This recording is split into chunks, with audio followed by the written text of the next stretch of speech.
Welcome back. Marcellus Shale remains to be the environmental reporter's buzzword.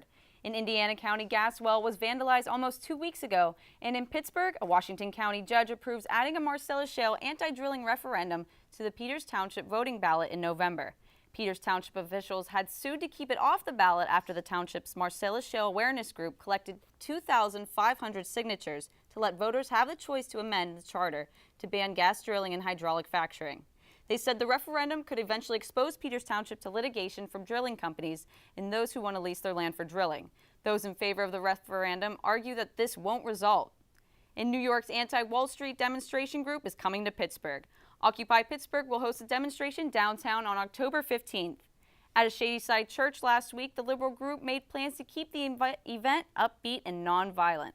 According to Occupy Pittsburgh's Facebook page, about 230 people, including Point Park students, won a voice in planning the demonstration. Occupy Wall Street has been demonstrating in New York for the last 3 weeks against corporations and banks. According to their website, OccupyWallStreet.org, they represent the 99% of Americans against the 1% of greed and corruption. And that's all we have for City News this morning. Let's take it over to Teresa Davis for your national news. Thanks, Amanda. Wall Street, New York was covered in protesters yesterday as thousands of people stretched across a dozen city blocks chanting all day, all week, Occupy Wall Street. The crowd has rallied a 20-day protest promoting issues from social awareness to radical change in America's financial and political systems. This wide demonstration is attempting to expand throughout the United States. Recently, Sarah Palin announced that she will not be running for president in the 2012 election.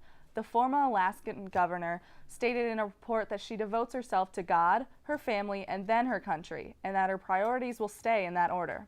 In a YouTube video, Palin says, quote, "If you don't need an office, you don't need an office or a title to make a difference," end quote.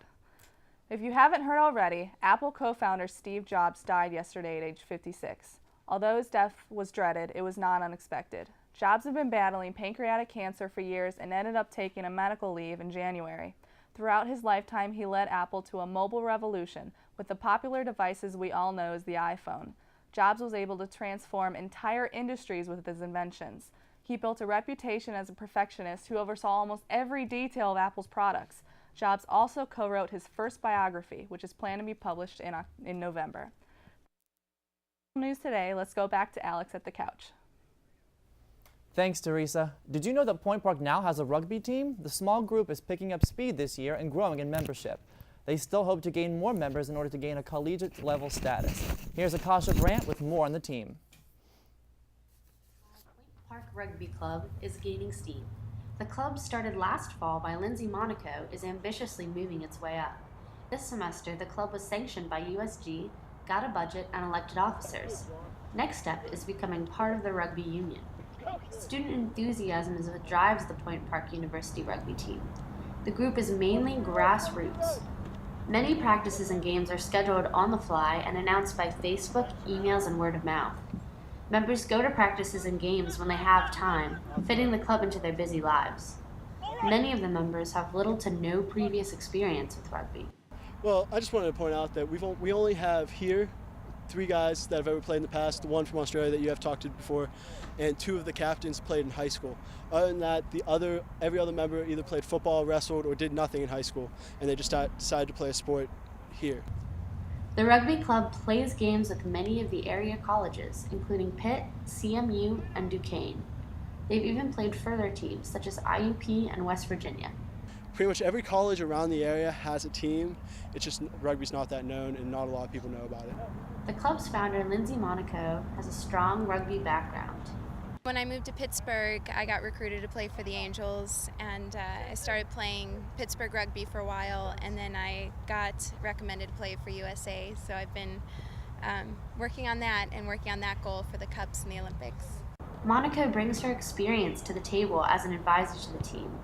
However, she has given the reins over to the other club members as she trains for the Rugby World Cups and a possible place at the Olympics. Her team is also aspiring for greatness. They're seeking more players so they can become part of the rugby union by next year. hopefully by next year we'll be part of the union. We'll have enough funding to get everyone sipped on the team and the team sipped, which is with USA Rugby, to have everyone allowed to play in the union.